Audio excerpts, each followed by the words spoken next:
Olá, amigos! Chegando aqui então, eu, Fred João, aqui trazendo meu amigo Zé Alves. Valeu, Zé! Saudações aí. Obrigado, mais uma vez juntos aqui com a gente nessa live, trazendo um conteúdo um pouco diferenciado para vocês aí, dentro da própria área do Zé, né, sobre as diferenças entre magia, feitiçaria e encantamento. Parece ser tudo uma coisa só, né, Zé? Mas na verdade não é bem assim, né? Tem nuances de definição, né? Vai depender do posicionamento arbitrário também de quem está definindo. Bom, Gilberto, valeu, está assistindo a gente aqui, está chegando o pessoal. A gente está começando agora essa live com o Zé, trazendo esse tema que a gente deixou no anunciado aí.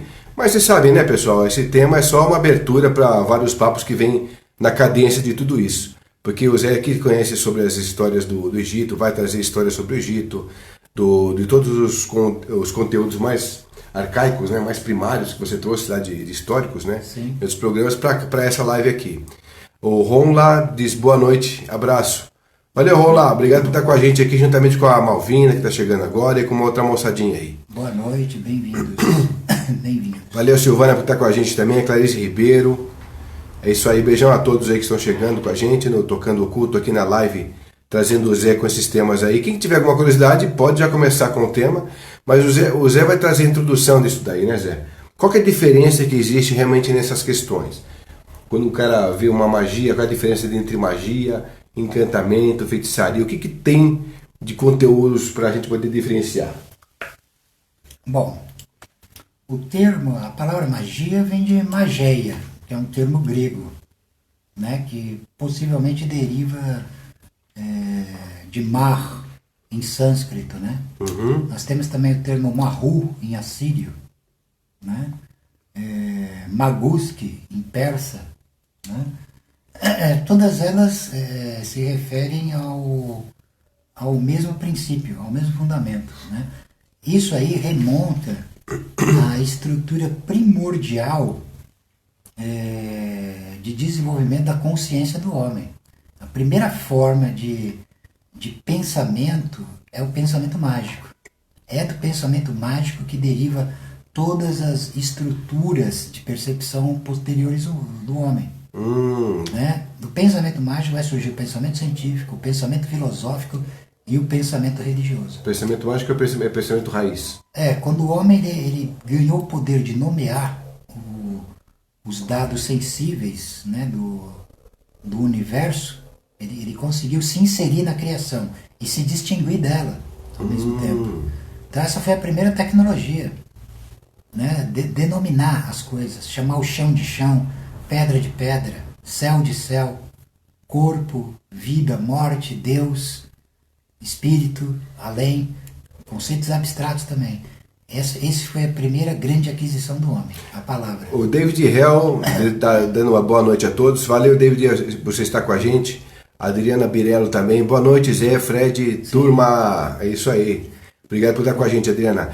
Se vocês tiverem alguma pergunta para o Zé, a gente começou a falar sobre essas diferenças aqui e o Zé tá dando o seu parecer aqui a respeito desses conceitos, mas quem tiver alguma curiosidade particular, por favor. Sim. Então, a forma de designação ela se dá pela própria linguagem de poder da magia, né? Que é diferente da linguagem usual que nós usamos no dia a dia, que não deixa também de ser uma outra magia, tá? As palavras elas sempre são relativas umas às outras, né? Então, por exemplo, sua cadeira se relaciona com a sua casa, se relaciona com a casa do vizinho, né? Os objetos se relacionando intercambiavelmente, né? E na bruxaria, quer dizer, na magia, a palavra de poder ela deixa de ser relativa para se tornar absoluta em si mesma, né?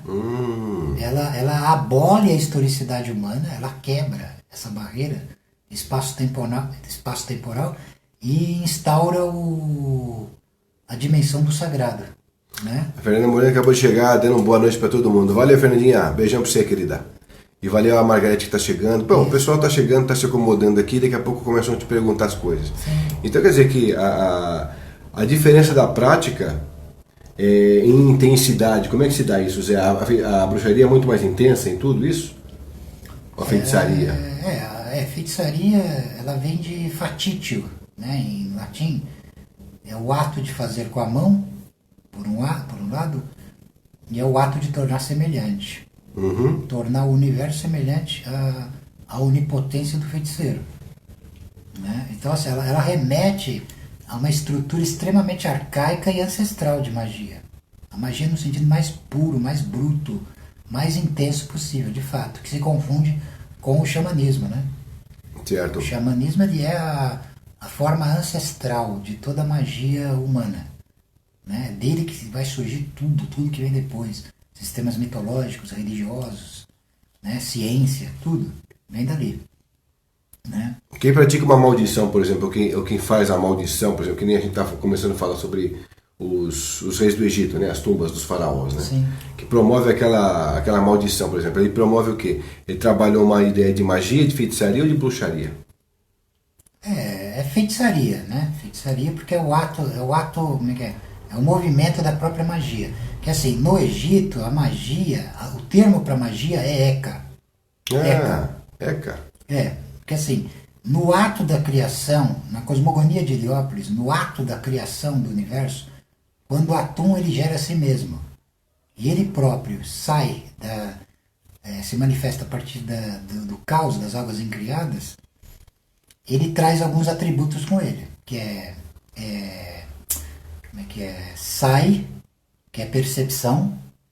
Essa percepção ela denota aquilo que aproximadamente nós podemos definir como intuição, que é um conhecimento direto, sem o processo do pensamento.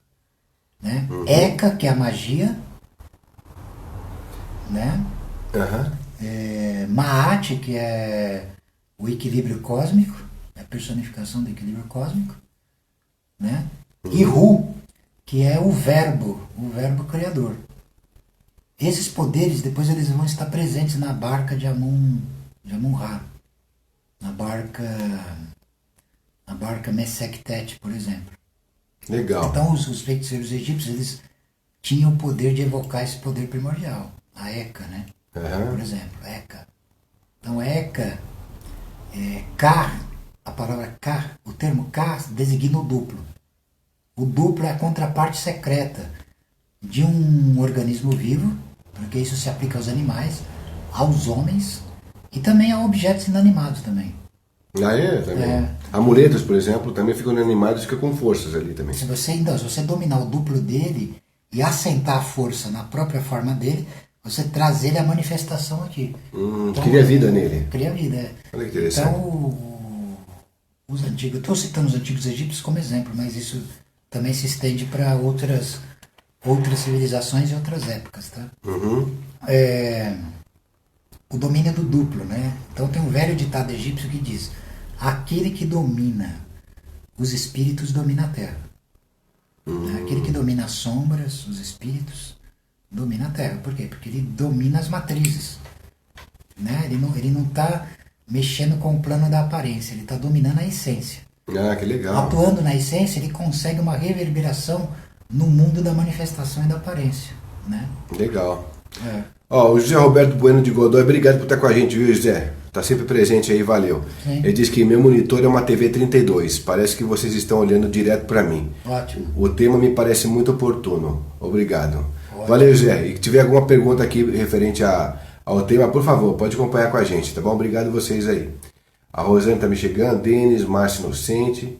E aí tá indo, então, o Cleiton Ferreira tá... Isso é tipo um golem? Um golem? Também. O golem tem origem nesse processo. Esse processo do domínio da... Como é que é? Isso aí é conhecido no hermetismo, inclusive, como eidolon. Eidolon, ele dá origem à palavra eidola, ídolo. Então, poder de animar os ídolos, poder de animar as imagens. Né? O eidolon é isso, ele é a potência mágica. Você pode também, em termos egípcios, podemos definir como Keu. Você fala meio rápido, fica como Ku. Mas é Keu. Deise Freitas diz boa noite a todos. Boa noite também, Deise, para você.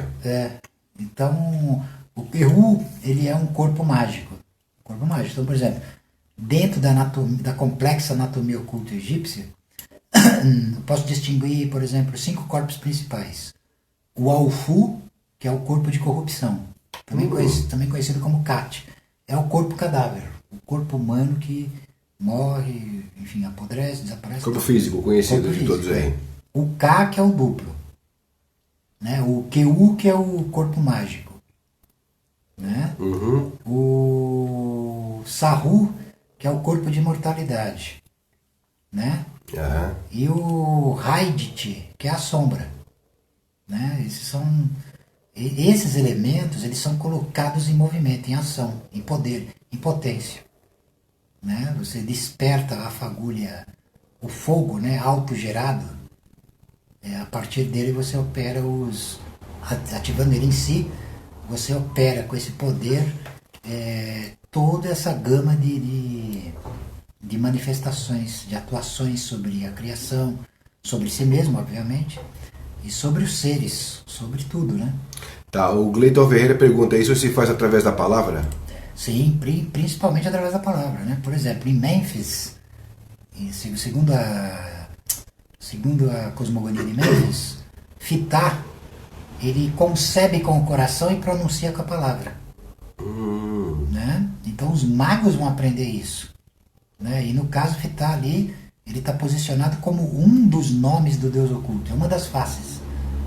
Né? Então é o próprio ato criador, criando, manifestando tudo, né? Que depois vai ser copiado pela Bíblia, eles vão falar a mesma coisa lá.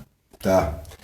Adriana Birello pergunta assim, Zé, qual o tempo de duração de cada uma, se referindo à palavra propriamente, é verdade que certas magias duram de geração para geração? Depende da intenção, depende da intensidade e da magnitude de poder. Tem magias que não tem começo nem fim. Elas são ad eternas. Por exemplo, a magia de ter criado o universo. Essa reverberação ela é ad eterna. Ao mesmo tempo que, lógico, tudo é finito, tudo também se consome, mas dessa consumação se recria novamente. Né? Então o ato criador, o primeiro ato mágico, é o ato da criação do todo, do próprio universo. O mago, por exemplo, Magus, quando ele desperta, ele gera o seu próprio universo também. Ele faz como o Deus oculto fez no início de tudo, né?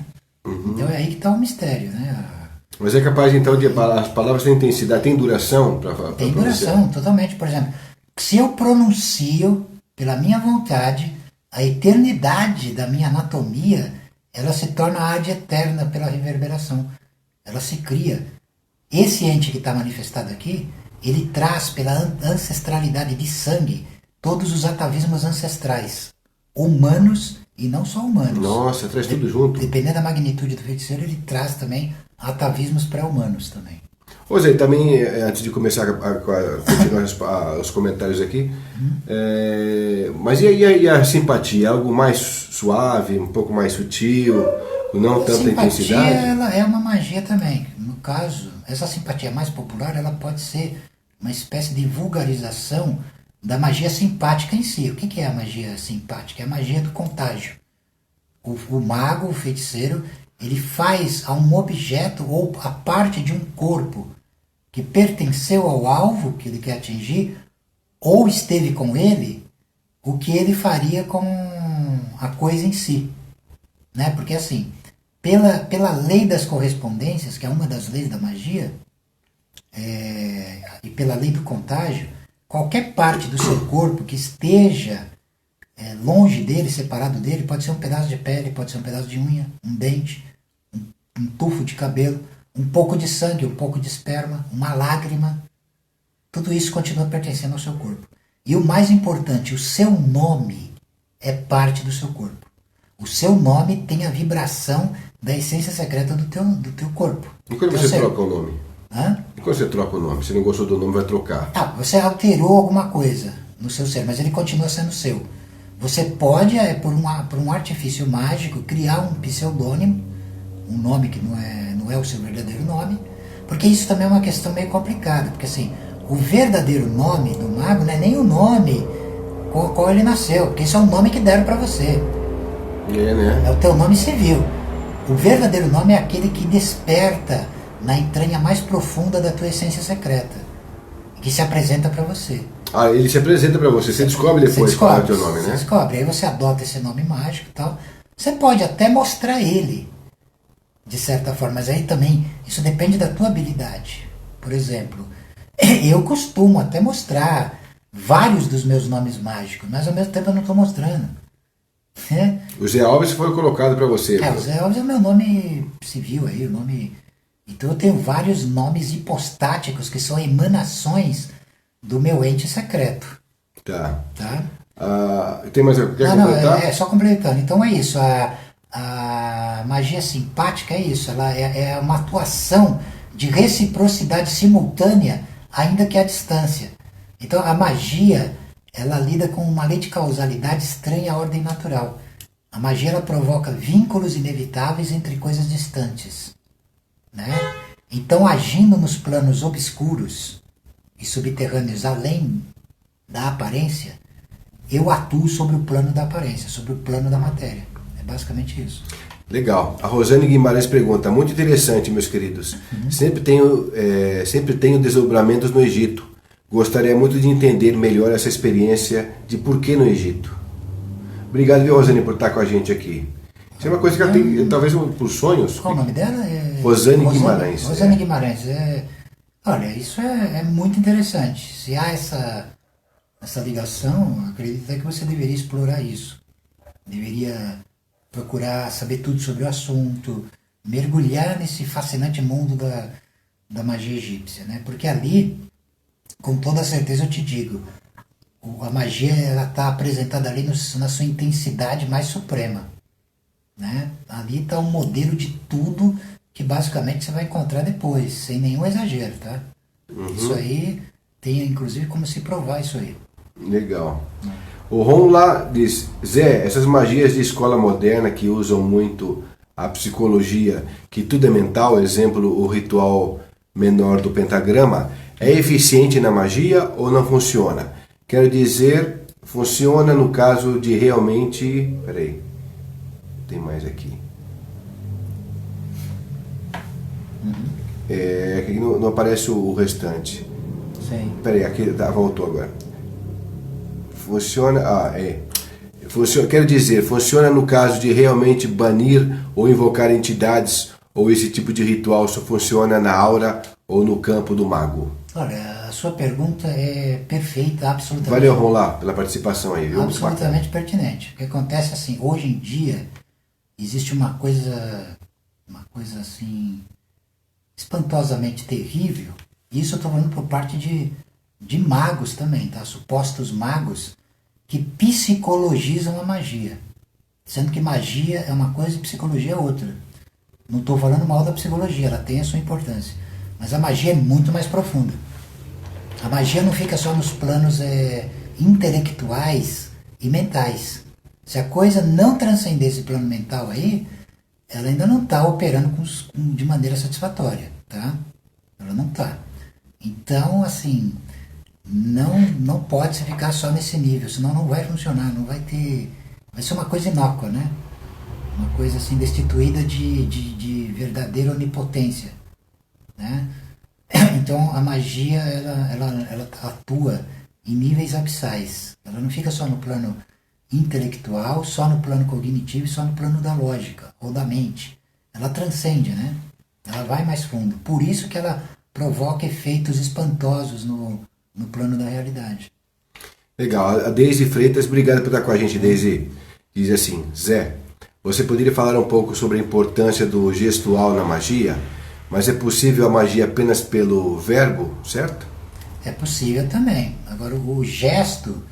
Os mudras, né? Os gestos são os mudras. Então, os mudras eles são gestos vetoriais. Quando eu falo vetor, eu estou designando o próprio corpo humano que está exercendo esses gestos como um fundamento de atração, um centro de convergência, de uma conjuração. Porque conjuração é jurar junto, vem de conjurare, conjurar e jurar junto, ou seja, você atrai entidades de dimensões paralelas e ocultas a atuar formando um corpo só com você, onde você é a alma, o espírito e o Deus dominante do processo, né? Ou Deus, não importa, ou demônio também não importa, vai depender da tua percepção e da tua intenção, né? Então, os mudras, eles atuam em conjunto com os mantras e com os yantras. Ou seja, Né? O yantra é só complementando. Claro. O yantra é a geometria secreta. A geometria secreta que é o fundamento de tudo que você vê e pode conceber. E ele é o próprio domínio do desconhecido. Tá? O mantra é a forma de materializar o corpo do yantra. E também é uma emanação vibratória e reverberatória do próprio yantra, basicamente. você falou sobre os mudras, né, que são esse complemento, mas eu lembro de ter visto no Black Sabbath, quando o Jimmy Dio entrou no Black Sabbath, ele fazia sempre esse gesto, né, do metal, né, que na verdade diz que a avó dele ensinou que isso aqui é para espantar os espíritos que vinham, os zombeteiros, que vinham zoar, né. Eu quero saber a real dessa história toda aí. É verdade isso que a avó do Jimmy Dio falou para ele, que ele criou isso aqui também na verdade como símbolo do heavy metal? E pode ser, mas por que isso é um sinal de magia mesmo, de feitiçaria e tal, que acabou entrando no universo do rock. Assim, por exemplo, como aquele famoso símbolo da paz, que é um símbolo usado pelos hippies, na verdade aquilo ali é uma runa, né? É uma runa do homem cósmico, mas caindo para fora do ovo cósmico, que designa o estado de queda. Esse estado de queda cósmica tal, que é esse presente ciclo. Então as coisas elas não são por acaso, né? Às vezes, por exemplo, o próprio Alice Cooper, ele adotou o nome de uma feiticeira que foi executada. Exato, ele afirma que ele é a reencarnação dela. Tem isso. É interessante, mesmo que isso seja só teatral, de qualquer maneira, isso se insurgiu na própria história do rock. Agora isso aí tem uma história longa. Isso aí começa lá com Robert Johnson, que era um bluesman, né? Esse famoso Robert Johnson. O primeiro a morrer com 27 anos, morreu muito jovem. E há uma lenda toda em volta dele sobre um pacto demoníaco. Ele tem um filme chamado Encruzilhada, não tem? Que tem a ver com ele. É um amigo dele, né? A história se passa com um amigo dele que sobreviveu e tal. Então, assim, essa relação com o rock é profunda, tal. Tem realmente a ver, né? Como dizia o Raul Seixas, né? O diabo é o pai do rock mesmo. Porque o rock ele é dionisíaco, né? E ele traz esse elemento aí de rebelião, esse elemento selvagem e mágico, né? Que também se manifesta. Tá, o Adilson Silva diz, grande Zé, valeu Adilson por estar com a gente aí. Valeu. O José Roberto Bueno de Godoy, ele fala assim, o Hitler usava muito recursos mágicos, poderia esclarecer-nos sobre o aporte com o qual ele dominava mentes e emoções? Sim, por exemplo, isso aqui, ó. Boa pergunta, José, obrigado. Olha aí. que legal isso aqui, ó. O Hitler faz sempre esse gesto aqui, ó. Exatamente. Esse gesto aqui, ele é conhecido como Abhaya Mudra. Abhaya Mudra, ele é o gesto que afasta o medo da morte. O adepto, ele está pronto a pular na morte, sem temor nenhum. Então, aí está a explicação de Hitler não se entregar. Mesmo diante da derrota inevitável, ele faz da derrota uma vitória. Ele faz uma manobra luciférica, aonde ele vai sair triunfante. Como que ele sai triunfante? Ele se torna um mito, né? Porque, por exemplo, todo mundo continua falando de Hitler. Por mais que se deteste e tudo mais, e demonize e achincalhe, você sempre vai ver nas livrarias, nas bancas de jornais, material sobre nazismo. Material o tempo todo. E sempre com o emblema da suástica em evidência, né? Isso aqui automaticamente já a pessoa que entende já sabe para que significa, já faz um gancho, né? Tem isso, aquela saudação também que ele fazia assim, né? Que ele tá emanando o poder do sol negro sobre as multidões. Então esse aqui é o sol negro? É uma saudação também, que é uma saudação solar. Mas como ele tinha, Ele tinha, logicamente, conhecimento mais além do mero culto solar formal, né? Então, tudo ali tem a ver com mudras, que assim, são mudras rúnicos, né? Rúnicos, que assim, o mago austríaco, né? Guy von List, é ele que é o responsável como é que é? Pelo reavivamento dos sistemas rúnicos como um todo. Primeiro ele despertou o sistema armanista. E desse sistema armanista, outros magos continuadores, eles adotaram isso também para o sistema Fupark, de 24 letras, 24 runas. Incluíram também o sistema, todos os outros sistemas, nortumbriano e tudo mais, né?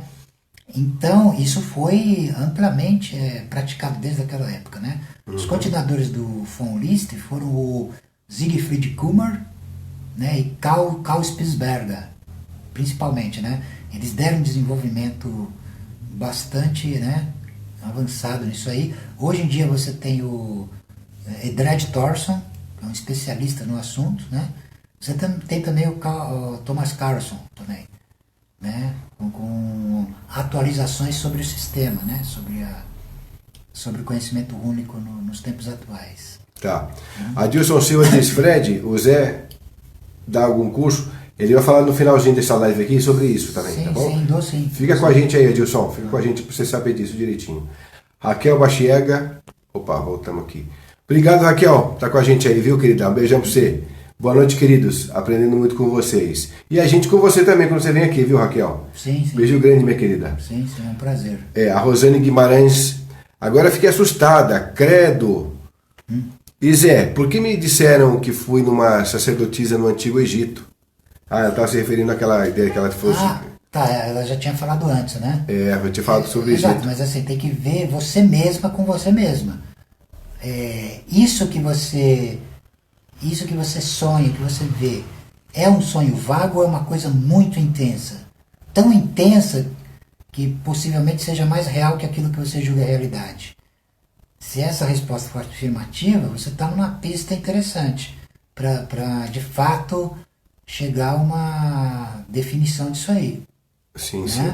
É que o corretor dela também atrapalhou um pouco ela, que a gente entende, eu faço isso direto, viu? Sim, não, normal. Corretor também para mim faço, fico com uma vergonha danada, porque você escreve uma coisa aparece outra. Rodrigo Alves Correia diz, vocês são nota 1000. Obrigado, viu, Rodrigo? Obrigado. Valeu. Você também. A Silvana Celani, oi, beijão pra você, Sil. Ele diz assim, existe diferença entre magia e maldição? Maldição pode ser passado de geração em geração, hereditário, comportamental. Como identificar? Por quê? Como acontece e como quebrar? São várias perguntas numa só, hein? Muito boa pergunta. Valeu, Sil, valeu mesmo. A magia em si, ela não tem uma, digamos assim, uma designação moral. A intenção sua que vai que vai tornar ela negra ou branca, boa ou má, né? Então a maldição, sim, ela pode, dependendo da magnitude do mago ou feiticeiro que lançou ela pode não acabar, ela pode continuar, né? Aí, para ser destruída, ou vai ter que ter alguém com poder no mínimo equivalente ou maior, ou o próprio que lançou também pode desfazer. Isso é um fato, é possível. Agora não pode haver um poder abaixo desse daí, não vai conseguir. Tem que ser do equilíbrio para cima, da equivalência do próprio poder da maldição para cima. A um feiticeiro expert ele consegue, um cara bom, que tenha grande magnitude de poder, pode conseguir destruir, sim. E como é que ele pode identificar comportamentalmente? Tem como?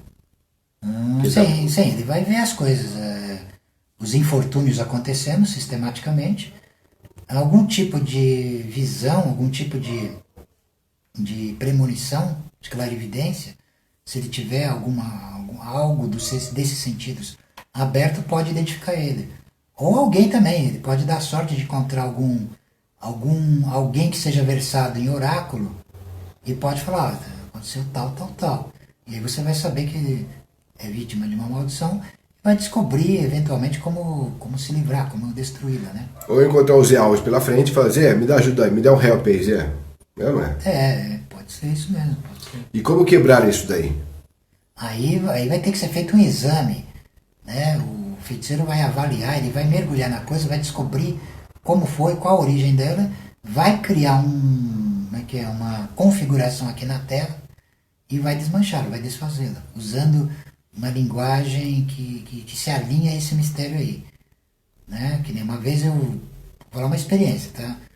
Eu lembro de uma senhora que foi feita uma maldição para ela e tinham usado uma pata de boi com arame farpado e tal. Então eu usei a mesma coisa, eu arrumei uma pata de boi, peguei o arame e, enfim, destruí aquilo ali e tal e acabei com a maldição. E aí a perna dela que estava gangrenando, deixou de gangrenar, ela ia morrer, ela ia perder a perna, ia acabar morrendo, então a maldição foi destruída, foi quebrada. É um exemplo, né?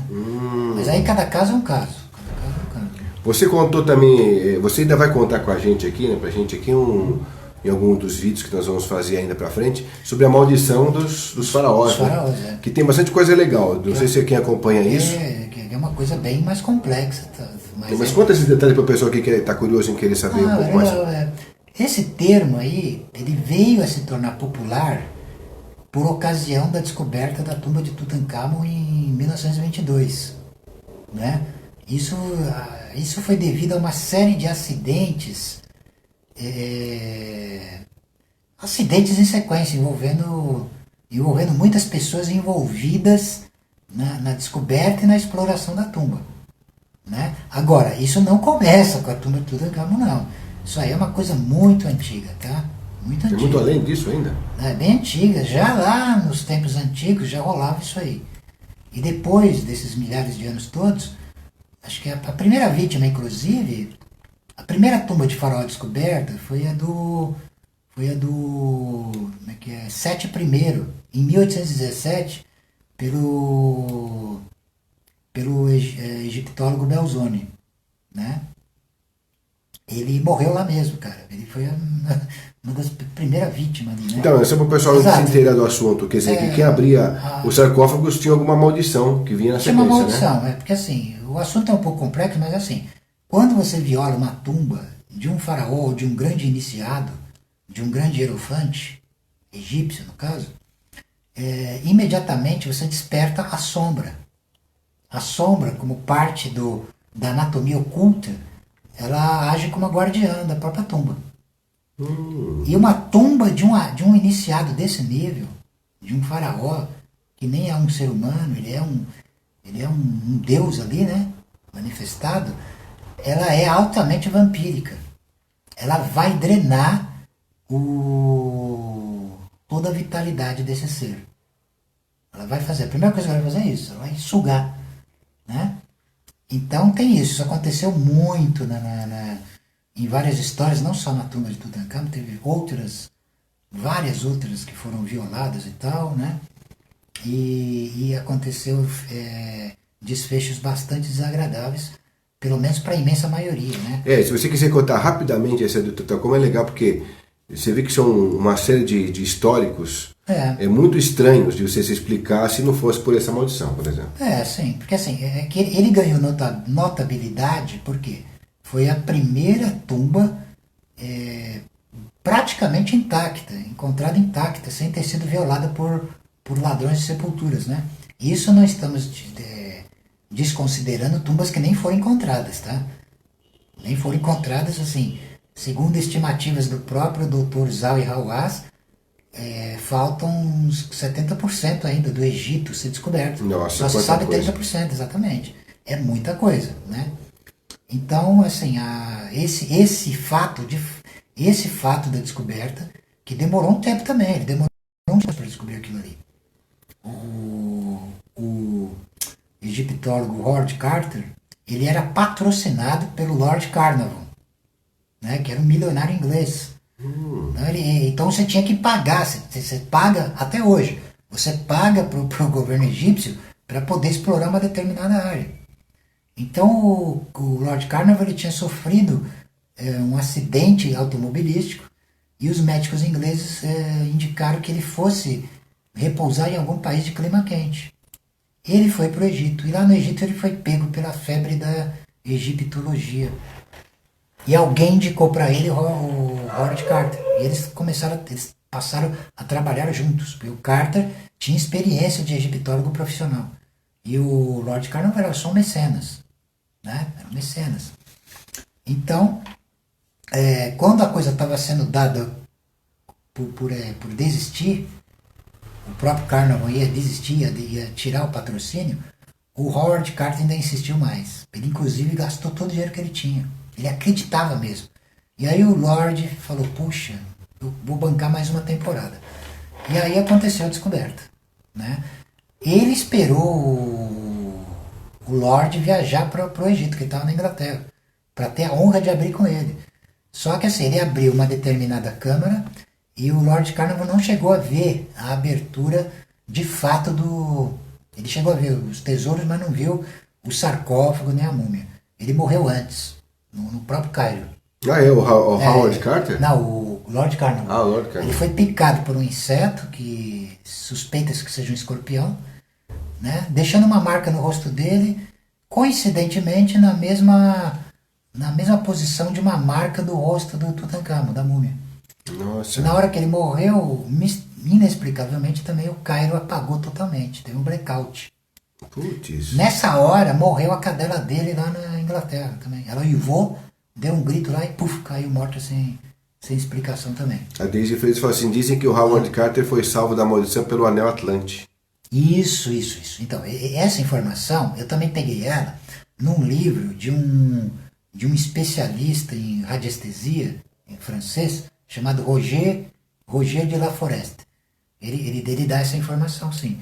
Ele fala que numa tumba, né, de um alto sacerdote de Amon, ele pegou esse anel e passou a usar. E daí ele não teria sido vitimado, né, pela maldição. Mas depois disso, o que aconteceu? Então, depois, assim, teve muitas mortes, muitas. Assim, chega, assim...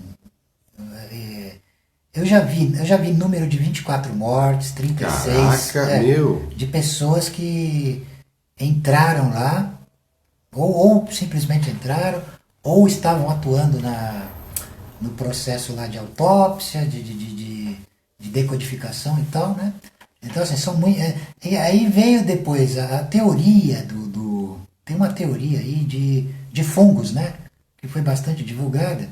Isso aí foi divulgado em 1962 por um egiptólogo chamado Ezeldin... Não, um médico doutor, né? Que examinava os funcionários do Museu do Cairo, né? Dr. Elzedin, ele viu de fato esses fungos, de fato. Isso aí é um fato, né?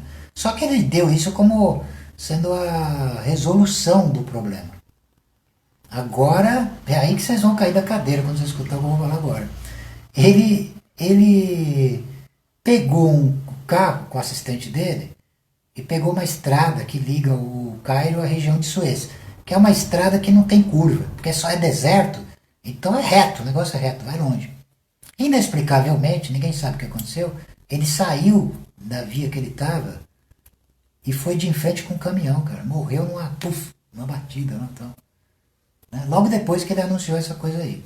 Então tem muita coisa estranha que veio acontecendo e muito tempo depois também. Tem um caso de um funcionário do museu, nos anos 60 também, o tesouro ele foi transferido para exposição na Inglaterra. Só que esse funcionário, ele sonhou que se acontecesse isso ele morria.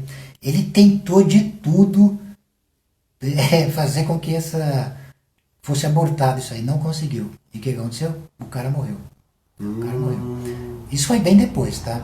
Bem depois, estou falando lá da época, dos anos 30, 20 para os anos 30, quando aconteceu essa série toda de... Quer ver? Uns anos atrás, assim... Só a Silvana, Silvana Cerani está dizendo, valeu, obrigado pela resposta. Obrigado você por participar, viu, Sil? Depois eu vou falar aqui do José Roberto Bueno, também que ele fez uma colocação interessante do Aleister Crowley. Ah, legal. Diga lá. Um dado também curioso. Recentemente, porque assim, eles recolocaram a múmia na sua tumba, né? E anos atrás, não lembro agora se foi em 2007, acho que foi 2007, eles pegaram e retiraram Eles levaram uma espécie de caminhão laboratório. Imagina um trailer gigantesco com todo o aparato tecnológico para fazer um escaneamento da múmia, com radiografias com tecnologia ultra avançada. Na hora que transportaram a múmia para esse laboratório ambulante, teve uma tempestade de areia e escureceu tudo. Caramba. Escureceu, cara.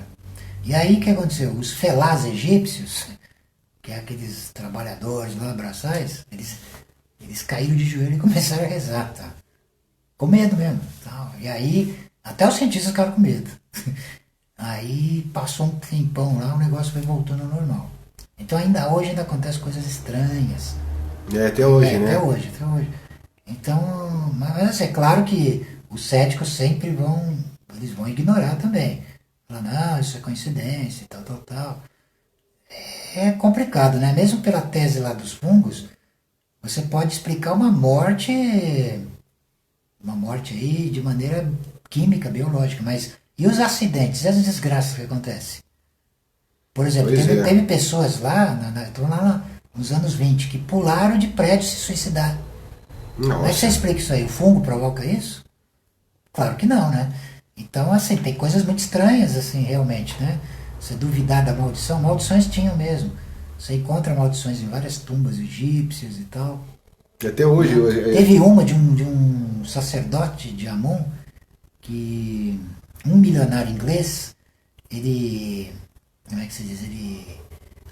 Houve a violação da tumba. E nessa tumba tinha uma inscrição falando que aquele que profanasse ia ser, ia ser morto por animais, por feras, e que uma tempestade arrastaria o corpo dele e tal. E esse cara, curiosamente, ele participando lá de um safari na África, ele foi esmagado por elefantes. Ninguém achava o corpo dele, até que depois de muita procura encontraram ele todo estraçalhado. Nossa. A carcaça dele. Mas antes de conseguirem resgatar o corpo, o que aconteceu? Uma tempestade levou o corpo. Nossa. A tempestade caiu assim em cima de uma região montanhosa e aquilo ali foi coberto por terra, já era. Quer dizer, aconteceu exatamente o que a inscrição falava que ia acontecer com o cara que violasse a tumba. Então tem muitos casos, assim, que depois com o tempo, eu vou pegar um programa só para discutir isso aí. É legal mesmo. Uhum. O Ivan Rodrigues dá um abraço. Quem foi? Então, o Ivan tá falando. Ivan, um abração para você, Ivan Rodrigues, um grande violinista, nosso amigo aqui também da Serenata e Companhia. E o José Roberto Bueno de Godoy diz assim: pessoas que foram orientadas pelo Aleister Crowley conseguiram um grande sucesso financeiro. Como ele afetou o Paulo Coelho, Raul Seixas e outros adeptos?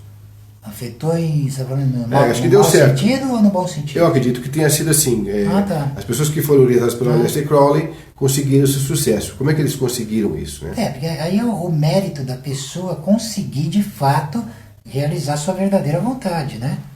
Se ela consegue, porque Crowley mesmo ele dizia, né? Sucesso é tua prova. Né? Sucesso é tua prova, interessante. Assim, o Raul, tudo bem, os altos e baixos da carreira dele, mas assim, não se pode dizer que ele não foi triunfante. Ele é triunfante até hoje. As pessoas cantam as músicas dele. Assim, ele como é que é? Ele conseguiu colocar a marca dele aí na história, na eternidade, né? Então, assim, teve muitos discípulos, alguns discípulos de Crowley que ou desistiram, ou também enlouqueceram, uma série de coisas. E teve vários que realmente atingiram alto nível. Por exemplo, Kenneth Grant foi discípulo de Crowley, conheceu Crowley pessoalmente. Né? Outro foi o Israel Regardie, né? Então, assim, todos eles são exemplos de pessoas, digamos assim, bem-sucedidas, né?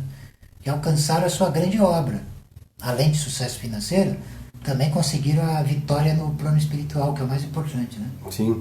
O Ron lá diz assim: Zé, você ouviu também sobre a adaga de Tutankhamon? O material de adaga não existe no planeta Terra. Não, é de aço meteórico. Nossa. E isso era interessante, porque isso era muito procurado na antiguidade. Aliás, olha, eu indico aqui um livro do Mircea Eliade, que chama Ferreiros e Alquimistas, da editora Zahar. É um livro antigo e tal, de repente pode achar até em PDF também, que entra bastante nessa questão aí como é que é, a busca por forjar espadas e armas, adagas e tal, com ferro meteórico, né? Que é considerado infinitamente mais superior à resistência dos ferros. Você fala ferro meteórico porque é encontrado esse material no meteoro. Um meteoro caiu na Terra, eles viram isso aí cair e tal, foram lá, pegaram, e os ferreiros elaboraram isso, né? Isso é muito interessante, muito interessante. É um dado que pouca gente sabe, né? A Rola tá por dentro aqui. Valeu, viu, Rola, pela meteórico. participação aqui. E também eu tinha passado aqui porque não estava muito dentro do tema, mas a Adriana Birella falou assim: mas se essa magia foi feita nos nossos antepassados, não temos nem como saber sobre isso. É assustador. Sobre aquela ideia que nós estamos falando sobre... Maldição? Sobre se foi feito ou magia, ou feitiçaria, ou alguma coisa do passado, né? Dos antepassados, que ele colocou aqui, né? Foi feito nos antepassados. Como é que a gente vai saber nos dias de hoje? É assustador. Isso pega, porque assim, no programa que nós fizemos agora, que está gravado, eu falei da maldição que o grão-mestre, o cabeça externa da Ordem Templária, Jacques de Molay, lançou contra o rei Filipe o Belo e o Papa. E a coisa foi pesadíssima, tá? Pesadíssima. Ele matou, a maldição dele matou o rei, matou o Papa, faltando um dia para o prazo, que ele deu prazo de 1 ano, tá? Para esses dois. Mas a maldição que ele formulou, ela era lançada para toda a descendência dinástica desse rei. Para a dinastia inteira. Até o último descendente. E a maldição lançada contra a igreja também funcionou, porque a igreja sofreu o golpe da reforma. A reforma de Lutero. Né? Ela rachou, dividiu a igreja e enfraqueceu ela. Né? Foi um golpe temporal. A maldição que levou a degola dos reis na Revolução Francesa. Os reis que foram degolados na Revolução Francesa, rei e rainha, eram descendentes do Filipe o Belo. Eles foram julgados nas celas onde os antigos templários foram julgados. Né? Entendeu? Então, assim, a maldição funcionou plenamente. Ela foi levada às últimas consequências, né?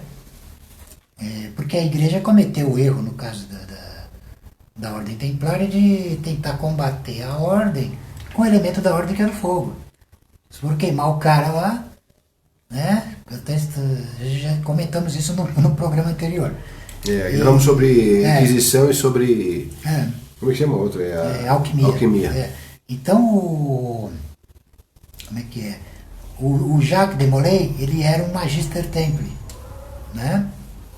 Então ele atravessou o abismo e alcançou o grau do Magus ali na fogueira. Ele proclamou a palavra do Aion. Ele proclamou a destruição da igreja e da monarquia. Daquela dinastia. Então a coisa, você vê, a Revolução Francesa ela extirpa aquela dinastia e a própria monarquia da França. E a igreja também é vitimada. Então isso é uma prova do funcionamento de uma maldição, sim. Movida por alguém capacitado, obviamente, né? A Deise Freitas fala assim: grata ao Zé pelas respostas e ao Fred pela oportunidade. Espero um dia poder ver o encontro do Zé Alves com o Carlos Torres, que também tem uma ligação muito forte com o Egito. Fica a sugestão. Abração a vocês. Obrigado, viu, Deise, pela sugestão. Boa sugestão a sua. Inclusive, eu queria muito apresentar o Zé para o Carlos Torres. Porque se o Carlos Torres viaja muito para o Egito, levando o Zé, que é uma sumidade no assunto, vai falar horrores, coisas absurdas que a maioria das pessoas que conhecem o Carlos Torres nunca ouviu, né? Porque o Zé conhece coisas assim que dificilmente as pessoas conhecem por aí. Mas uma boa ideia essa sua aí. A Raquel Coelho... A ideia é boa, mas às vezes é compatível. Né? Se vai levar, se vai ter a ver. Se tem a ver, porque eu tenho uma peculiaridade também que eu não sei como é que... fica no caso de vocês resolverem isso, vocês dois conhecerem. Sim, mas legal. Bom, a Adriana Birena fala assim: Zé, o livro tem em PDF?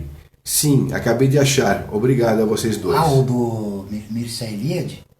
É isso? Eu não sei. O Ferreiros Alquimistas? Alguma coisa que você falou sobre isso aqui. Sim, tem. Vale a pena.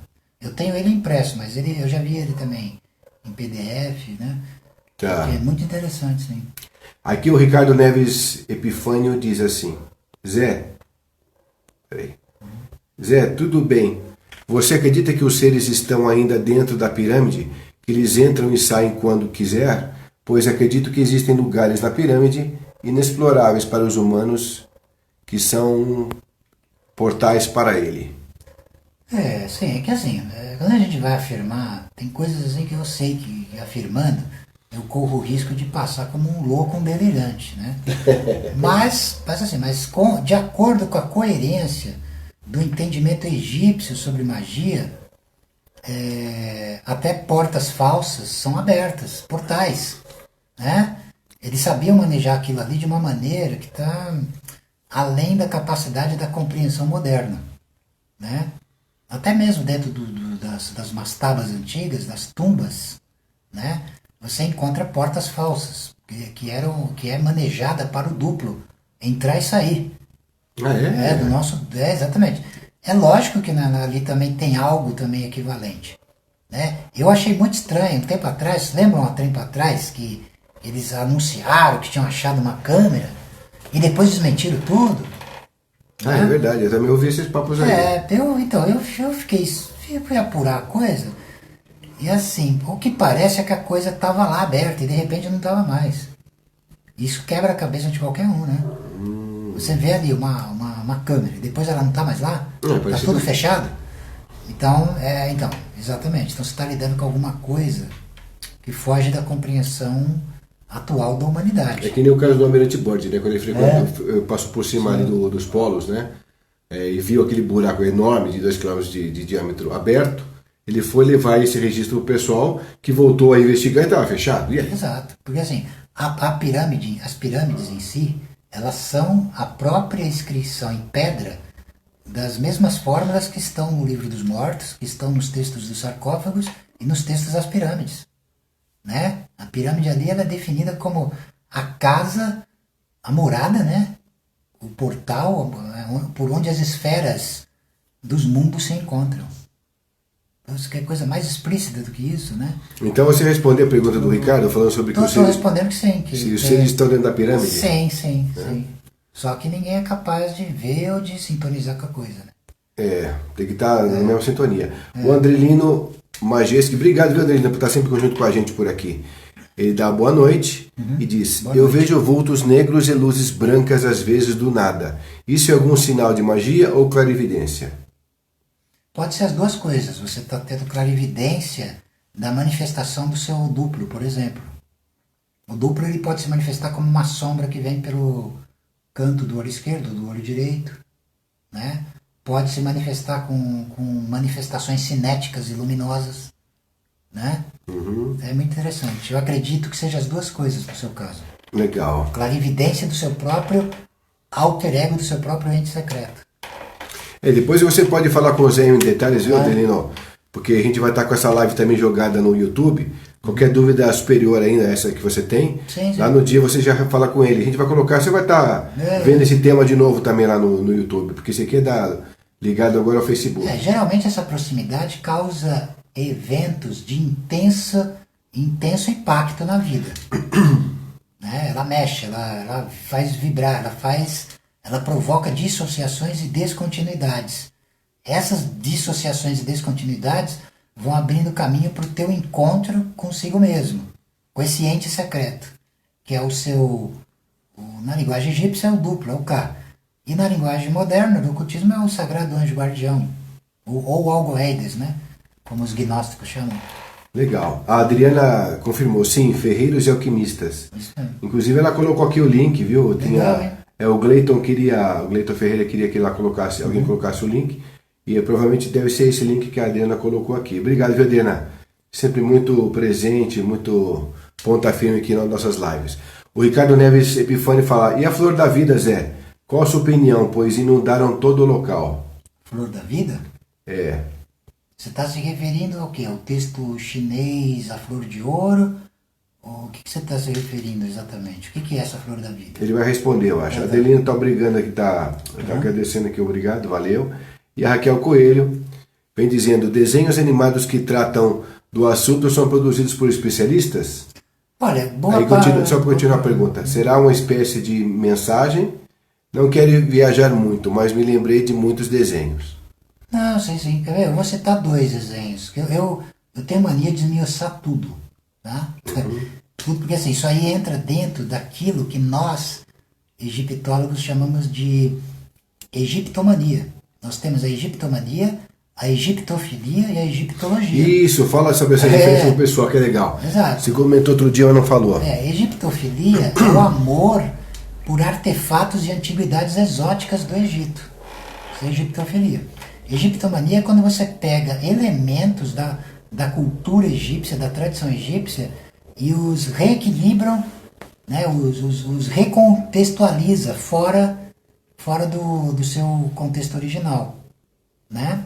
Por exemplo, você vai encontrar, por exemplo, aqui em São Paulo, você vai encontrar no cemitério da Consolação uma tumba lá com configuração piramidal. Isso aí é egiptomania. É um exemplo de egiptomania. Né? Mulheres, por exemplo, usando com estética egípcia, isso é egiptomania. Os desenhos animados, os mangás, desenhos animados, tratando do Egito Antigo, é egiptomania. Então, assim, dois exemplos que eu achei interessante é o desenho dos X-Men, que passou muitas vezes, eu não sei se ainda passa no SBT, mas vocês acham no YouTube também. Que são os jovens X-Men e tal, onde tem o episódio do Apocalipse.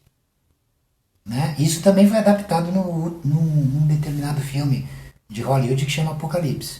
O Apocalipse, ele é o mutante mais antigo, que dá origem à espécie dos mutantes. Ele é um egípcio. Ele é chamado de Ensabanur.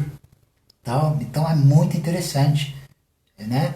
E o outro é o Yu-Gi-Oh!, que é um anime mangá japonês tratando da mitologia egípcia. Né? Então são, por exemplo, dois grandes exemplos. Legal. Maria Cristina Julião diz que gente maravilhosa. Obrigado você, viu, Maria, por estar com a gente aqui, Maria Cristina Julião. Aí a gente tem o Ricardo Neves também falando assim: grato Zé, minha esposa já vou dentro de pirâmides, acho que foi algum erro do corretor dele. Já vou dentro de pirâmides e viu todos os deuses. E foi algumas vezes, a última vez ela viu uma luz muito intensa saindo da ponta da pirâmide, mas muito potente como um sol. Interessante, porque a pirâmide, a ponta da pirâmide, ela representa o próprio Amon, irradiando seus raios em todo o Egito. Né? Então, assim, todo o território do Egito ele representa a base da pirâmide. E o Sol lá no zênite representa a ponta dela. Né? Então é muito interessante. Essa correlação também dos deuses estarem na pirâmide, isso aí remete à sabedoria ancestral do Piramidion. Né? O Piramidion, ele aparece na cosmogonia de Mênfis e ele também é chamado de colina primordial. Né? Onde houve a emergência desses antigos deuses a se manifestarem no plano da criação. Quer dizer, a criação inteira foi arrancada do nada através desse seletor aí, desse sintonizador, né, da criação, que é o Piramidion. É uma nave, é aquilo que eu já falei, uma nave que simplesmente manifestou a criação inteira. Não que ela vem se movendo pelo espaço. É uma tecnologia infinitamente além de qualquer coisa concebível. Nossa, né? é mesmo. Exato, é muito... E não tem nada a ver com Vimanas. Tem a ver, mas é um nível, cara, muito supremo. Porque ela... Intensidade de tamanho, porque tudo. exato, porque ela intensifica, como é que é? Ela é mantenedora da criação. Ela consegue manter a criação. Né? E o Piramidion é o tetraedro, ele é a personificação do fogo secreto, né? Da própria chama sagrada e secreta, que originou tudo e por onde esses 9 grandes deuses, né, entraram aqui. Eles se manifestaram e tudo mais, e criaram toda a mecânica celeste. A Raquel Coelho diz os Cats, onde uma múmia sai do sarcófago. Acho que é completando aquele raciocínio que você falou sobre os desenhos animados. Ah, né? sim. Os Cats, onde uma múmia sai do sarcófago. Ah, o Thundercats, é isso? Acho que sim. Que tem a Mun-Ra. Eles chamam de Mun-Ra no Thundercats. Tem a ver, tem referência também. Não é tão intenso, mas não deixa de ser. Né? Por exemplo, esses outros que eu citei, Yu-Gi-Oh!, X-Men, outros, né, outro material, você vê isso aí, por exemplo, quer ver uma coisa de nível? Vamos falar de nível aqui. Na obra do Robert Howard, você vê. Né? O Howard, ele criou a era iboriana, né? Na era iboriana, os povos, os países estão com nomes mais arcaicos, né? Nomes assim. Então, por exemplo, ele chama o Egito de Estígia, ele chama a China de Kitai, né? Uhum. E por aí vai. E ali você vê toda uma descrição da magia do mundo antigo, cara. Atlântida, Egito. Ah, ele também mostra Atlântida também? Mostra. Porque assim, a era iboriana vem depois, ela tá entre. É a época em que o Conan viveu. Então ela tá entre a submersão da Atlântida e o surgimento das nossas civilizações. Interessante. É muito Legal. interessante, é muito interessante. Você vê, tem os Shemitas, que são os judeus, os árabes, né? Você vê todos os povos ali, né? E os egípcios estão lá retratados. Por exemplo, a capital da Estígia é Kem. Kem é o nome do Egito, né? O rei da Estígia, lá, por exemplo, na época do Conan, ele chama Catesfão III, que é um faraó, né? Então é muito interessante, você encontra coisas muito legais. Ou seja, a gente falando sobre. O Ricardo Neves falou, ele reforçou sobre flor da vida mesmo. É flor da vida. Depois você. Mas em que contexto? Você está falando o quê? É um lótus? Responde pra gente, No Ricardo. Antigo Egito, É. o equivalente aí dessa flor é o lótus, né? O lótus, né? Que é uma flor que nasce do pântano, né? E- Ele deve complementar daqui a pouco sobre isso aí. a flor, então, é isso, você não der nenhum detalhe mais, assim, dentro do lótus nascia, por exemplo, Nefertum. Nefertum, ele é filho de Sekhmet e Fitá. Aí ele falou assim, sim, é isso mesmo, Gratuzé e Fred. Então no Egito você tem, por exemplo, essa manifestação. Né? A criança mágica, por exemplo, a Sekhmet, ela é a Shakti Suprema. Né? Sekhmet. E Fitá, ele é o... Como é que é? Ele é um dos nomes do Deus Supremo também. E ali ele está manifestado como uma entidade de fogo, né? Então dessa fecundação surge, dessa cópula tântrica entre Fitá e Sekhmet, nasce Nefertum. Olha que interessante, porque Nefertum, por exemplo, Nefer é a palavra egípcia para beleza, perfeição. Mas quando o egípcio usa a palavra beleza e perfeição, não é só do ponto de vista estético. Perfeito no Egito é aquilo que se autogerou. Nossa, que interessante. É o autogerado, é aquele que não depende substancialmente de nada e de ninguém. Então, esse Nefertum é Atum que se fez perfeito. Ele é o próprio Deus Supremo nascendo no corpo da criança sagrada. Ele falou assim, Entendeu? precisamos entender e conhecer mais esses assuntos, pois essa verdade irá se revelar de novo. E aí ele complementa assim, a flor que está gravada na entrada da pirâmide. Ah, tá. Entendi. Então, e aí, É isso mesmo. é isso aí, né? E aí o Ron lá fala assim, Zé, então esse sintonizador que você fala, que criou nossa realidade, ainda continua nos influenciando? Continua, porque assim, se você for capaz de atravessar os rascunhos, as imagens que são meros reflexos e chegar nos arquétipos primordiais, você vai chegar lá. Você vai chegar nesse fundamento, por exemplo, né? Nos fundamentos onde esse poder supremo estabeleceu o fundamento de tudo, né? Ô Zé, o que foi usado, na verdade, para deixar a esfinge petrificada? É uma divindade que se petrificou ali? Ou foi usado algum tipo de magia, algum tipo de encantamento? Como é que ficou? Como é que foi definido isso? É tudo isso, embora isso possa até também estar mascarado pela usual forma de esculpir e tudo mais. Sim. Porque assim, essas realidades, aí que tá, elas são também reais. Então, por exemplo, quando nós, por exemplo, questionamos a historiografia oficial, eu, pelo menos, quando eu questiono, eu não nego a validade dela. Ela é real. O problema, eu cheguei a essa conclusão, tá? Pelas minhas pesquisas, eu cheguei a seguinte conclusão, que os historiadores acadêmicos convencionais, eles são limitados sensorialmente. Por quê? Porque os aparelhos sensoriais deles estão limitados no âmbito da tridimensionalidade. Eles não conseguem pensar e perceber além da porta da quarta dimensão. Né? Que era o que os egípcios faziam o tempo todo. Então percebe isso? Então, quando eu falo, quando eu explico essas coisas, eu deixo de soar tão, sei lá, fantástico ou absurdo, né? Porque é isso. Então, assim, então não é que está errado, está certo.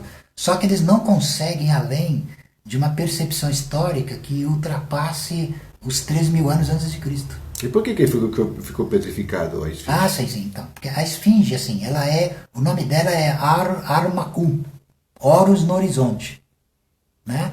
Então, por exemplo, o Horus, nós temos que entender toda a mitologia egípcia, tá tudo assim unificado, tá tudo unificado em um único mistério. Então, por exemplo, o faraó vivo, ele é Horus sentado no trono. Morto, ele é Osíris, no Amente. Né? Assim, existe esse processo. Né? Quando o faraó ele morre e atravessa os portais para a mente, ele devora os deuses. Ele vai devorando porque o Deus oculto está nele, é o próprio duplo dele. Né? Então, assim, a esfinge ela representa esse grande mistério. Ela remete a esse mistério também do autogerado, que remete ao verbo de kepri, kepra, keperu. Eu sei quem sou eu que faço, eu sou autogerado. Eu tenho vindo a ser, eu sou autogerado. Então ela é guardiã desse grande e terrível mistério do não nascido, do acéfalo. Em atividade, está guardiã em atividade. Tem atividade, está em atividade sim, plenamente. Ó, tem uma pergunta aqui da Raquel Coelho, dizendo, até tem a ver com a nossa conversa, uma pergunta, se der tempo, assim, Raquel, estamos junto aqui. Atribuir a ocupação muçulmana no Egito, isso de certa forma sufoca até novas pesquisas. Não sei se estou enganada, mas existe... agora entrou outra pergunta aqui no meio dessa, peraí. Não sei se estou enganada, mas existe muita depredação. Boa noite, obrigada. É isso aí. Sim, existe mesmo. Existe. De fato é um problema, porque, por exemplo, os islâmicos, eles estão se lixando, pelo menos a maioria, tá? Eu não estou falando daqueles egiptólogos esclarecidos, muitos deles são islâmicos e tal, né? Agora, a maioria tá, assim, para eles aquilo ali não é nada. Para eles as pirâmides são um amontoado de pedra, eles acham que aquilo ali, eles não dão valor para a antiguidade da própria, sei lá, ancestralidade do país, né? Agora, independente disso, a coisa ainda está lá, né? A coisa ainda está lá, não escapa, né? Mesmo, por exemplo, as ruínas, vou falar uma coisa interessante aqui do ponto de vista mágico, as ruínas, para nós que somos feiticeiros, né? As ruínas, elas denotam uma rachadura no espaço-tempo, uma quebra e uma fratura na realidade, que permite a manifestação dos poderes ocultos do estranhamento, né? Então, assim, não é por acaso que o Egito, ainda hoje, ele é o país aonde se concentra a maior intensidade do culto dos Jinn, por exemplo, né? Que é muito antigo lá, vem de épocas pré-dinásticas e tal, e continua mascarado sob o verniz islâmico. Esse é um fato, né? Tá. A Odelene pergunta, a pirâmide é alinhada a alguma estrela ou constelação? Ela absorve alguma energia cósmica? Sim, ela é alinhada com o cinturão de Órion. Isso aí foi descoberto e confirmado pelo egiptólogo Robert Bauval, né? Que ele, apesar do nome aí francês, ele nasceu em Alexandria, no Egito, né? Então ele descobriu, um dia ele disse que estava deitado, ficou olhando para cima e bateu a intuição, falou, poxa, essas estrelas aí, que para nós aqui no Brasil é chamado de Três Marias, é o cinturão de Órion. Então assim, então ela era associada a Órion e a Sírius, tá? Elas eram voltadas para Órion, que Órion é o corpo de ressurreição. Corpo de ressurreição, né? De Horus, de Osíris e tudo mais.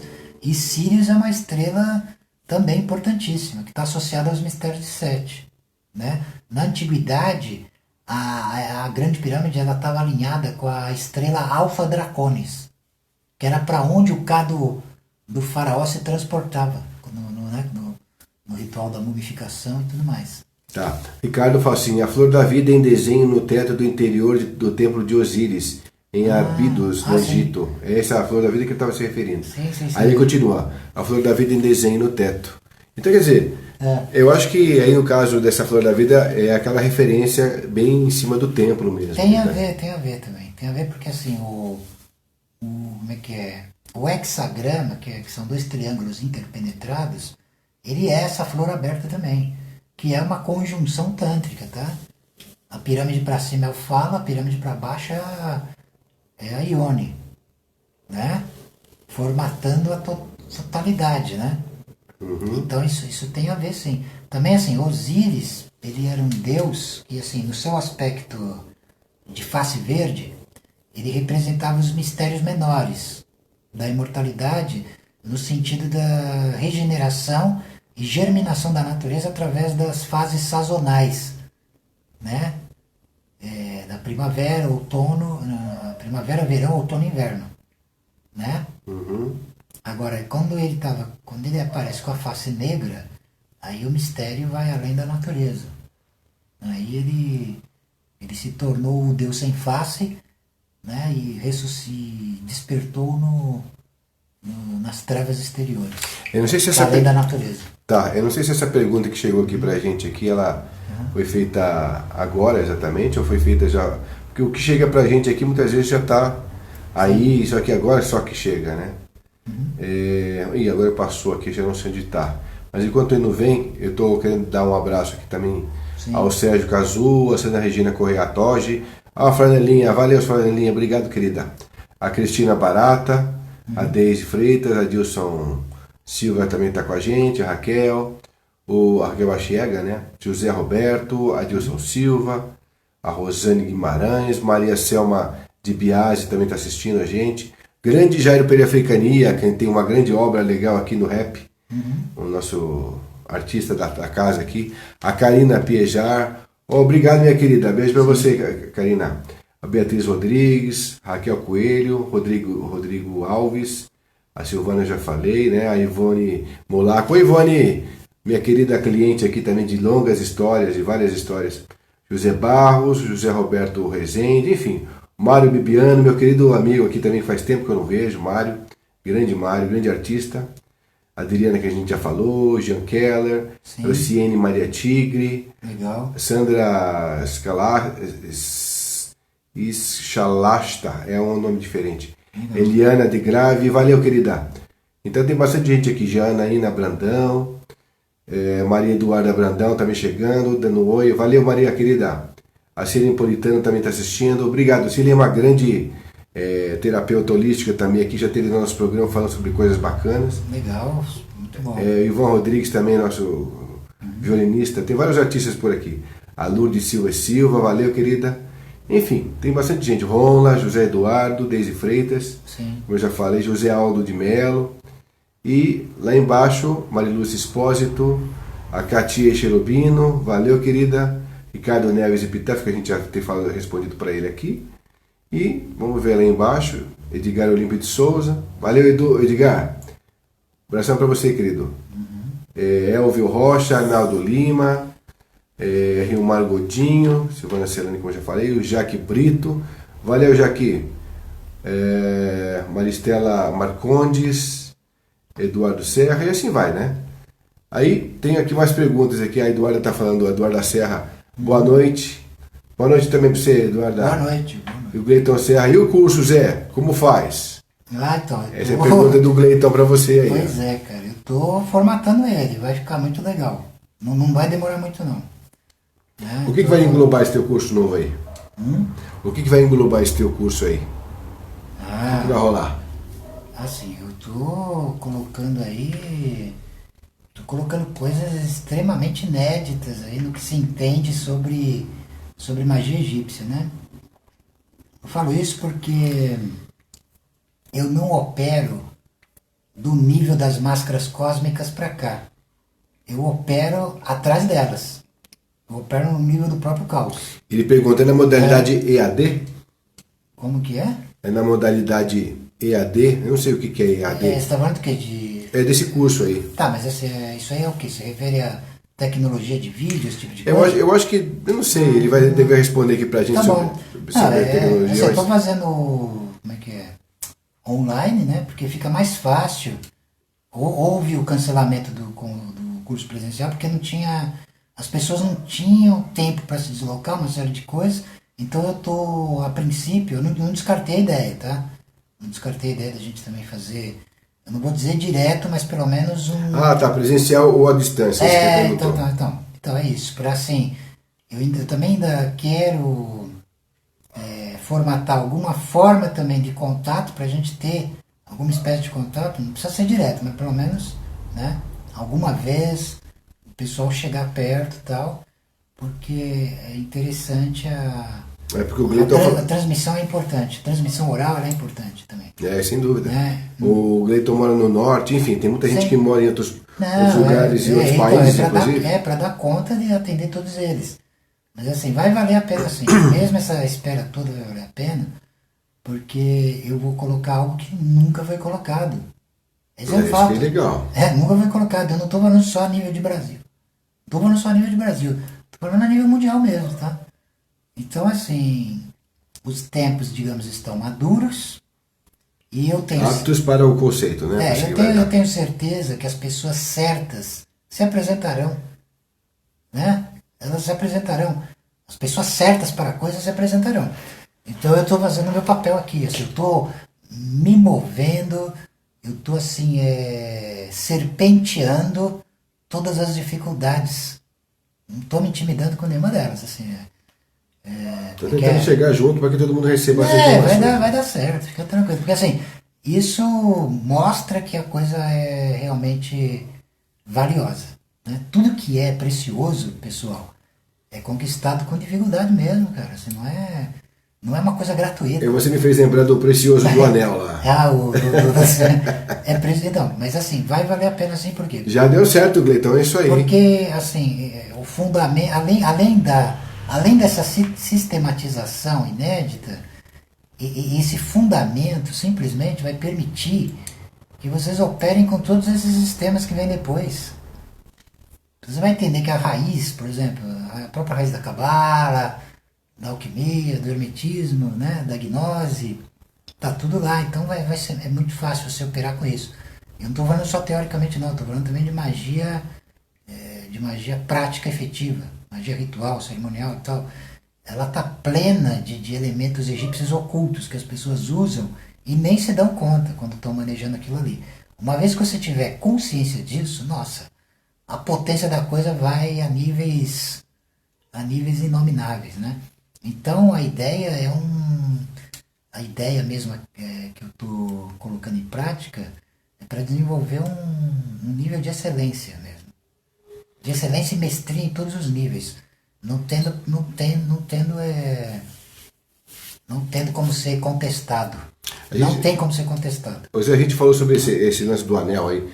Tem alguma simbologia real dentro do filme do Senhor dos Anéis que você acha que é legal ressaltar aqui? Dentro do nosso tema de conversa agora aqui? Tem. O Senhor dos Anéis, primeiro que o Tolkien, ele fez uma síntese de vários sistemas mitológicos, né? Assim, europeus e também outros também. Né? Eu mesmo cheguei a ver coisas assim de tradição também árabe lá e tal. Então, assim, mas ele faz uma síntese de mitologia nórdica, eslava, né? Céltica, né? Grega, tá tudo lá. Árabe, quando aparece, Gul, parece umas coisas lá que é do Oriente Médio. Então, assim, o cara era um gênio, porque ele criou todo o universo, ele criou a língua dos elfos, né? Uhum. Então ele é um dos grandes nomes dentro da chamada,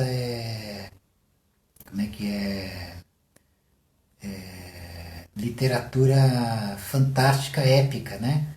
Ou também ele pode também ser classificado também como espada e magia também, né? Embora ele não seja o pai do sistema espada do estilo espada e feitiçaria, é o Robert E. Howard. É ele que é o pai, o criador e tal. Ele combina o estilo capa-espada, de um autor britânico chamado Talbot Mundi. Ele combina o horror cósmico de Lovecraft, H.P. Lovecraft, e ele combina o conceito de civilizações pré-humanas, que foi introduzido na literatura fantástica pelo Clark Aston Smith. Então o próprio Tolkien admirava esse autor também, e ele também bebeu nessas fontes. Agora, uma das maiores fontes dele é o Anel dos Nibelungos. Anel dos Nibelungos e tal, que é um episódio da mitologia nórdica muito fascinante, que influenciou Richard Wagner, por exemplo. Né? Na composição? Na composição. Olha que legal! O Anel, ele colocou lá, tem a saga do Anel. Que legal! Então é bacana. Então, essa pergunta que eu fiz com o Zé aqui também, além de ser elucidativa por causa do tema que a gente está destrinchando aqui, ela também serve como uma inspiração para que vocês também, que queiram que o Zé depois converse aqui comigo sobre alguns temas, né, de filmes, alguns temas de séries, alguma coisa assim que sejam interessantes para vocês, e vocês deixam inscrito aqui embaixo, né? Exatamente sobre eles. Qual é a série que interessa que o Zé fale a respeito, ou o filme, né? Seja antigo, seja atual. E acho que é legal, de repente, a gente colocar essa bola para frente aqui para uma nova live que a gente for fazer, o Zé já vinha com esse tema e vocês participarem com a gente. É legal porque assim, os filmes e esses mitos são atualizações, reconfigurações, atualizações de mitos primeiros ancestrais, ainda sendo manejados, seja pelo Senhor dos Anéis, seja por Star Wars, seja por várias vias, né?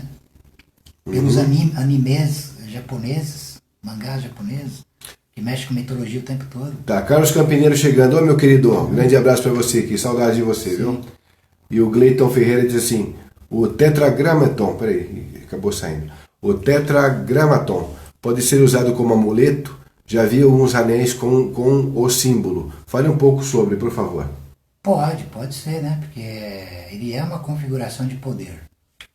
Ele contém, entre aspas, o nome oculto de Deus ali. Então ele vai, logicamente, sendo devidamente ativado, consagrado, usado, ele vai ter um efeito muito poderoso, sim. Né? Tanto, eu já vi também o pentagramaton também, que é o tetragramaton acrescentado do Shin, né? Que dá o nome de Yeshua também. É interessante, você pode configurar, pode consagrá-lo, ativá-lo e usá-lo de maneira eficaz, né?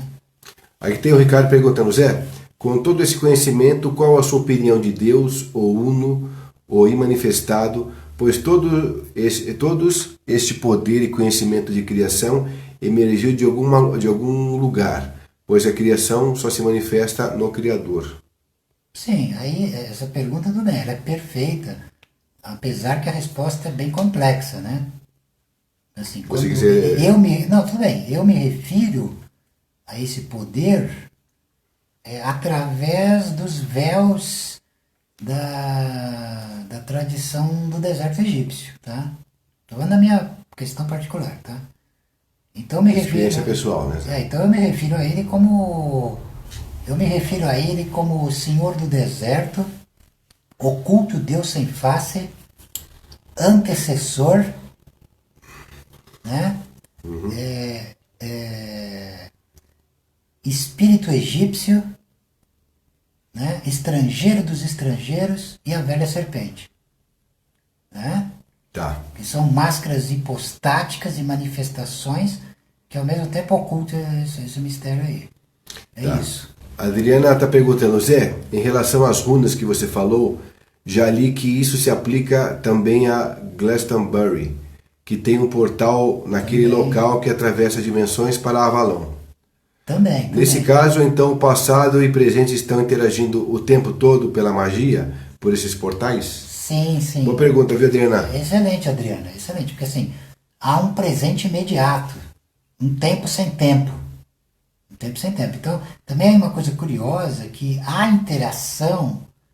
existe interação do próprio alfabeto ogâmico, que era usado pelos druidas, com as runas, tá? As runas, tal, assim, isso tem também. Tem, assim, indícios dessas interações aí. Então, as runas realmente elas abrem esses portais. né, as runas, por exemplo, o sistema, eu já até falei também num programa sobre isso, e eu volto a repetir aqui, que o sistema ocidental, rúnico, por excelência, né, ele não fica nada a dever ao sistema oriental, nada, né? Você tem o Galdra, no sistema rúnico, você tem o Galdra, que é o canto, é o poder, é o mantra, poder mântrico, poder do verbo e tal. Você tem os Stada, ou Studor, que é as posturas, ou seja, os mudras. As mudas são as posturas. Você tem todos os elementos. Você tem todos os elementos. Você tem os elementos geométricos, de geometria secreta que conformam os yantras no sistema rúnico, né? E quando você desperta, por exemplo, você desperta dentro desse sistema, você passa a ver runas em todo lugar. Você vê a realidade toda formatada por runas. Mas a nossa sociedade é toda formatada, né? Por quê? Porque isso aí é a prática da magia do gelo e do fogo. É o gelo, a magia do gelo e do fogo na prática. Por quê? Dentro da concepção nórdica oculta, né, de magia, né, de feitiçaria nórdica e tal, o gelo, ele é tudo isso que conforma a ilusão da matéria. Todo esse conceito de solidez que nós sentimos, tocamos, apalpamos, né, os nossos corpos, inclusive, é o gelo. E o fogo, ele é basicamente o espírito secreto que modela esse gelo, né? E isso é a magia rúnica, porque runa também significa sussurro. É sussurro, é enfeitiçamento, sussurro. É a linguagem crepuscular, é a linguagem por excelência dos feiticeiros. Os símbolos que a gente conhece, não é só, aquilo ali é a ossatura. É a ossatura do organismo. Agora, aquilo ali só tem valor quando é animado pelos sussurros secretos. Mas só existe as mudras com a mão ou você pode fazer com os olhos também? Não, pode... Não, assim, bom, fazendo aqui continuando só essa questão, usando as runas como exemplo, o olhar você usa intenções de vontade e desejo. Você emana o raio pelo olho. Tá. Agora, as mãos, no sistema único, você forma os símbolos com as mãos. Quando é feito com as mãos, ele é chamado de Zigningar. Zigningar. Quando é feito com o corpo, é Stada. Stada. Né? Quando é feito com as mãos, é chamado de Zigningar. São os gestos vetoriais rúnicos de poder. Foram distorcidos muitos com o tempo, pela sociedade? Não. Por exemplo, esse aqui. Existe esse aqui? Ele continua sendo positivo, ok? Ou ele foi distorcido? Isso aí já é uma coisa mais popular, né? Assim, ou esse aqui, a gente falou esse aqui, tem vários, né? Tem vários, isso aqui é a runa do fogo. Sim. Esse aqui existe? Runa Zig. Esse aqui é do Spock. Do Spock. Não, acaba existindo, porque assim, quando você forma um símbolo e confere intenção a ele já está atuando também. Por exemplo, na tradição, por exemplo, indiana, que assim, no esquema rúnico, vai depender dos alfabetos que você está lidando. Se você estiver mexendo com o Fupark de 24 runas, são 24 gestos. Se você estiver mexendo com o Armanen, são 18. Na verdade são 13, desculpa, são 13. 13 gestos rúnicos básicos lá no sistema armanista e tal. Ou com a mão são 18 Zigningar e tal. No sistema indiano são 108 mudras tradicionais. Cacilda, quantos? 108. Que é as contas do rosário. As contas do mala, né? Que nem, no meu caso, por exemplo, eu despertei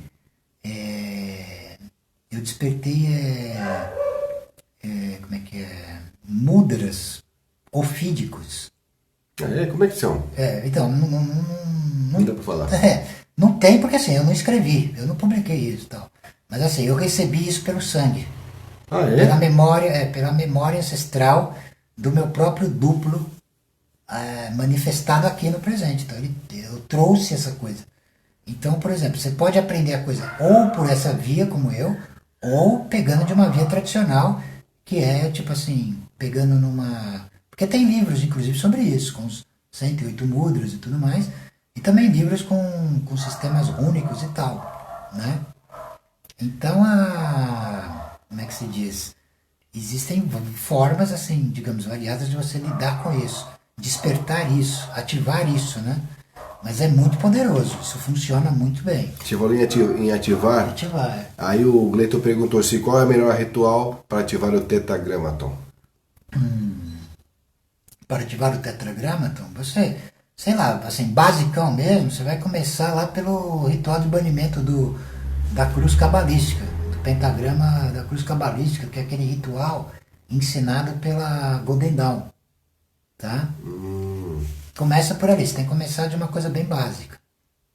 Depois que você alcançar níveis mais elevados dentro do processo cabalístico, aí tem outros métodos e tal. Mas a princípio é isso, né? Onde você evoca, através do tetragramaton, naquele ritual, por exemplo, você está também evocando o seu eu superior, o seu sagrado anjo guardião, ou o seu anjo demônio, ou o seu self, o nome que você queira dar, seu algoeides, enfim, você está evocando ele. Então é ele que vai, devidamente despertado, que vai te ensinar.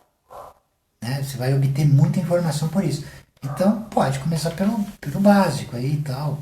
Parece ser uma coisa simples, mas se você entender, se começar a entender e ativar aquilo de fato, você vai ver que não é tão simples. Que pode surtir um efeito interessante, né? Vai surtir um efeito interessante. Bom, Zé, a gente está chegando ao finalzinho da nossa live de hoje aqui. Sim. E eu só queria deixar então o pessoal avisado que nós gravamos aqui 2 grandes temas hoje. Foi sobre a alquimia e sobre a Inquisição, né, Zé? Sim. Que vai ao ar agora, contando as semanas sequentes aqui, né?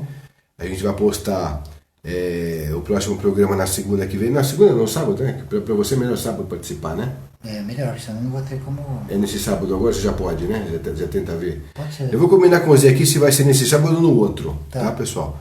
E aí, na sequência vai sendo assim. Então vai ter a sequência seguinte, vai no próximo, né? No próximo programa já vai ser o primeiro dos vídeos, que é sobre Inquisição. Depois, na sequência, alquimia.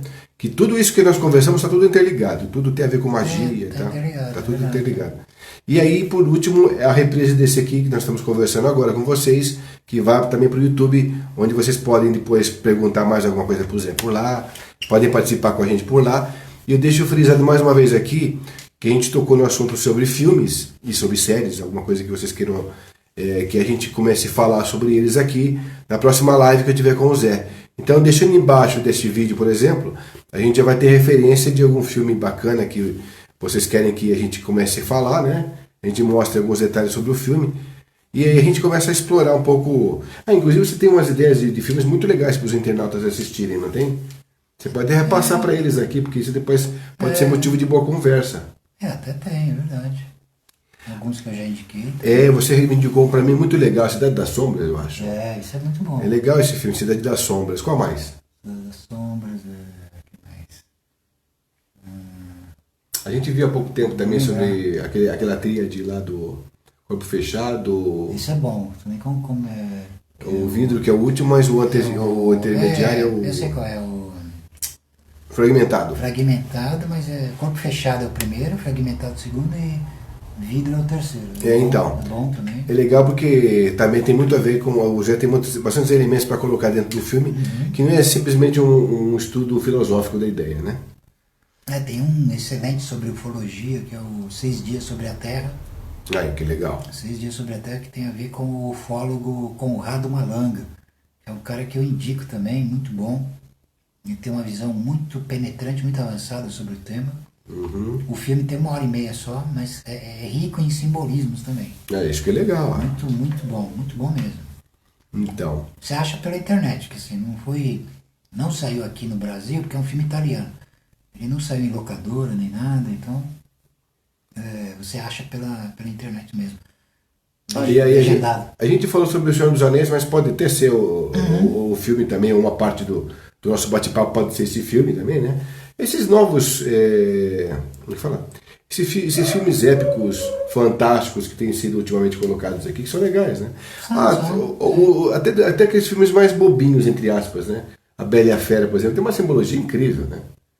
Dá pra gente falar sobre ela aqui.